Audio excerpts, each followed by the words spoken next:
১৯৯৭ সাল তৎকালীন ক্ষমতাসীন আওয়ামী লীগ সরকার জনসংহতি সমিতির সাথে বৈঠকের আড়ালে পার্বত্য চট্টগ্রামের জনগণকে ধোঁকা দেয়ার চক্রান্তে লিপ্ত এবং জেলা পরিষদের মতো সমাধান চাপিয়ে দেয়ার দ্বারপ্রান্তে উপনীত।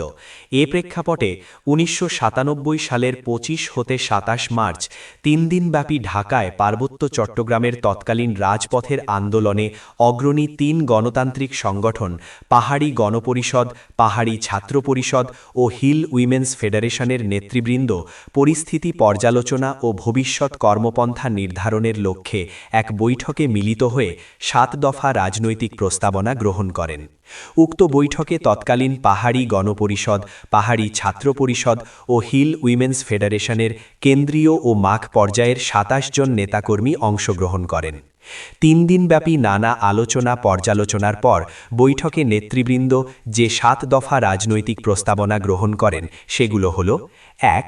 জেএসএসের মূল নেতৃত্ব সংশোধনবাদীতে পরিণত হয়েছে, অর্থাৎ জেএসএস নেতৃত্বের মধ্যে সংশোধনবাদী আপোষমুখী ধারাটা প্রাধান্যে রয়েছে।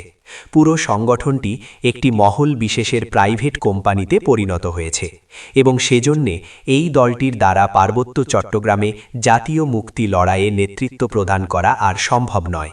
২. জেএসএসের আপোষকামী ধারাটি বর্তমানে সরকারের সাথে আপোষ রফার জন্য প্রচেষ্টা চালাচ্ছে। সম্ভাব্য আপোষ চুক্তির মধ্যে জনগণের পরিপূর্ণ মুক্তি অর্জিত হওয়ার ন্যূনতম সম্ভাবনা বর্তমান পরিস্থিতিতে নেই। ৩.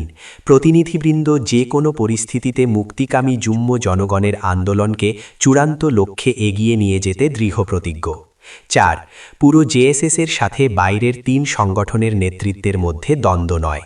প্রতিনিধিবৃন্দ আন্দোলনের সঠিক রাজনৈতিক লাইন প্রতিষ্ঠার জন্য মতাদর্শগত সংগ্রাম চালাবে এবং অপরদিকে জেএসএসের সাথে বিভিন্ন ইস্যু ও দাবি আদায়ের ক্ষেত্রে কৌশলগত ঐক্যের জন্য সংগ্রাম করবে।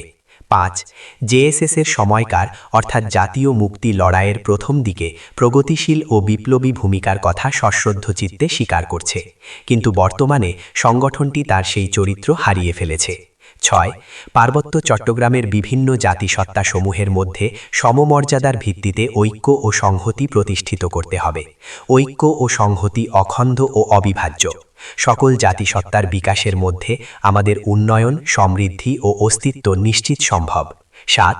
পাহাড়ি গণপরিষদ, পাহাড়ি ছাত্র পরিষদ ও হিল উইমেন্স ফেডারেশনের মধ্যে অধিকতর সংহতি জোরদার করার লক্ষ্যে অভিন্ন কর্মসূচি গ্রহণ ও শৃঙ্খলা প্রতিষ্ঠা করা। এই লক্ষ্যে সমন্বয়ের জন্য একটি কমিটি গঠন করা ৩ সংগঠনের মধ্যে সমমনা উচ্চপদস্থ কর্মকর্তাদের দ্বারা। উক্ত রাজনৈতিক প্রস্তাবনা আক্ষরিক অর্থে পরবর্তীতে পার্বত্য চট্টগ্রামে নতুন পার্টি ইউপিডিএফ গঠনের শর্ত ও ভিত্তিপ্রস্তর স্থাপন সম্পন্ন করে।